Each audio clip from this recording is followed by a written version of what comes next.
He's with me now. He is saying that this deal could go right up to the wire, and that means that Parliament, you, the MPs, you get your vote maybe after we've left. What do you think about that? Well, today's statement was actually very shocking, and what it shows is a government that's lost control of the process. This is a government now that is so way behind on its negotiations and now being blamed for those delays, but also a government that seems to want a blank cheque for no deal or any deal.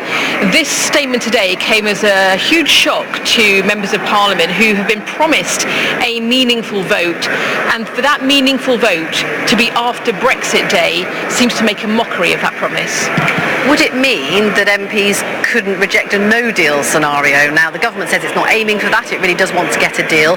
Does that mean then that you might be forced to go along with that? That's exactly what it could mean. It could mean that we go into a transition agreement as of yet an undefined terms. David Davis didn't know when we would have a transition agreement. He estimated it would be at the end of the first quarter of next year. He didn't know when we would have a withdrawal agreement. He didn't know when we would have a future trade agreement.